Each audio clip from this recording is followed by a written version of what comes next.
You did not fail because you lacked talent. You failed because of 90 minutes every single night.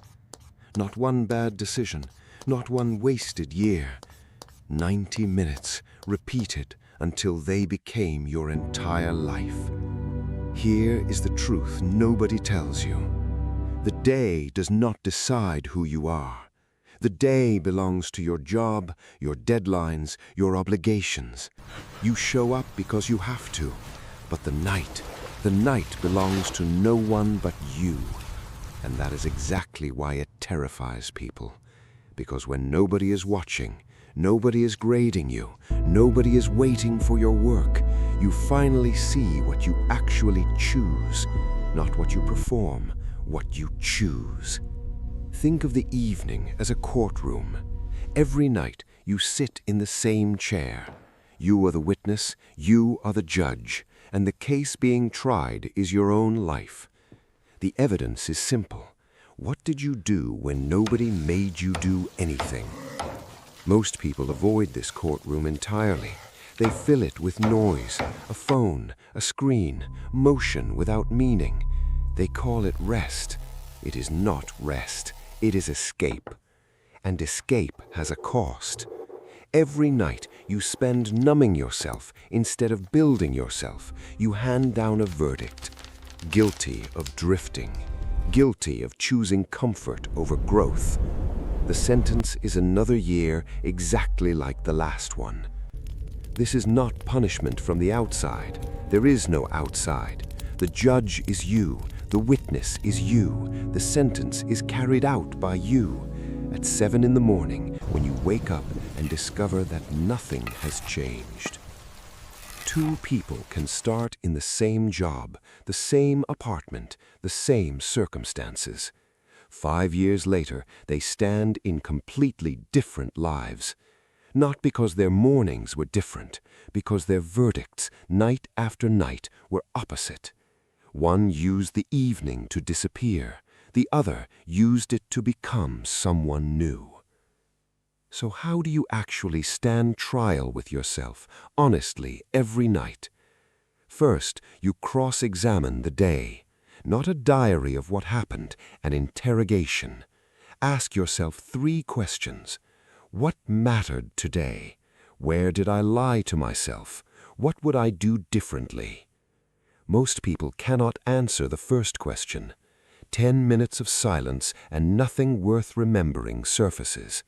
That silence is the verdict speaking. You were not absent from your life. You simply stopped paying attention to it. Second, you call a witness for the defense. Not entertainment, instruction. 20 pages, read slowly enough that one idea actually lands. Not to finish a book, to change a decision tomorrow morning. A man who reads 100 books and changes nothing has already outgrown him. There is a third habit waiting in that courtroom, and it is the one most people run from the fastest. Third, you silence the courtroom itself. 10 minutes with nothing, no phone, no noise, only breath. This is where you discover that your own mind is the loudest, most undisciplined witness in the room. It runs from the past to the future and back again, refusing every instruction you give it.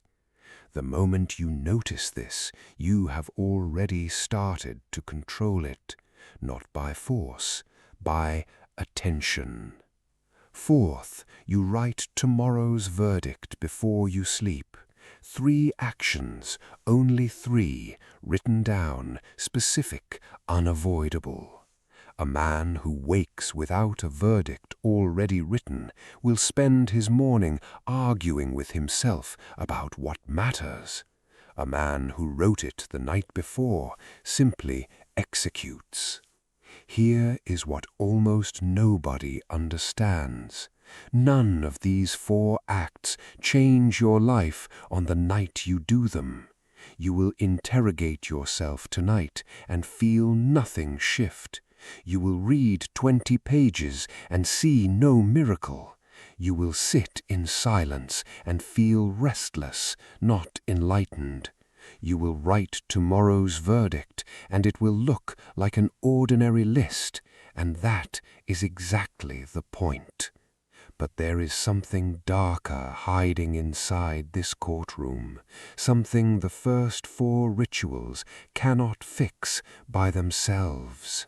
Every courtroom has repeat offenders, and if you are honest, you already know yours. The same excuse filed night after night, the same sentence served without protest. Tired tonight, busy tonight, tomorrow I will start tomorrow. This is not weakness, it is a verdict you have learned to accept so many times that it stopped feeling like a choice at all. Here is the danger nobody warns you about. A courtroom that convicts you every night without ever offering an appeal will eventually break you, not build you. If all you do is prosecute yourself harder and harder, you will not become disciplined, you will become exhausted. And exhausted people do not change, they collapse back into the noise, because the noise at least does not judge them. So the real skill is not harsher judgment, it is a fair trial. Some nights the evidence will be thin. You showed up late to your own courtroom, worn down by a day that took more than it gave.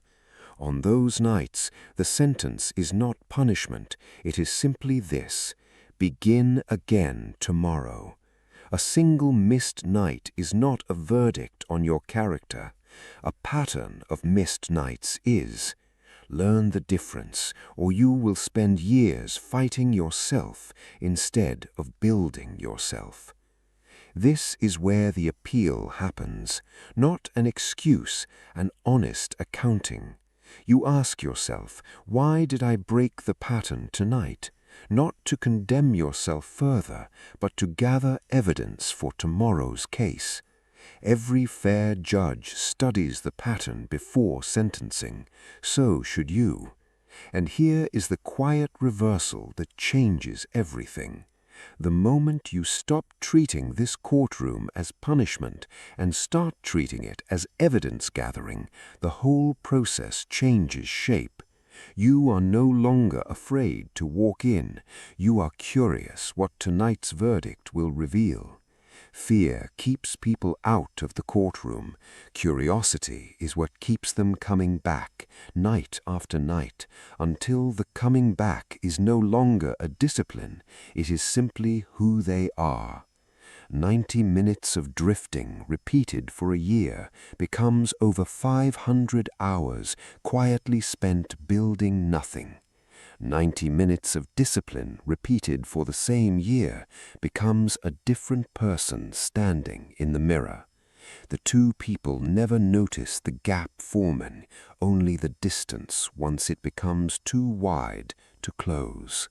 There is one final thing this courtroom teaches you, and it is the most important ruling of all. You do not need a perfect record to win this case. You need a consistent one. Somewhere along the way, people convince themselves that one missed night undoes months of progress. It does not. A single night is a data point. A pattern is a verdict. Do not confuse the two, and do not let one bad night talk you out of walking back into that courtroom tomorrow. Think about the version of you a year from now, standing in front of the same mirror. That version was not built in a single dramatic night.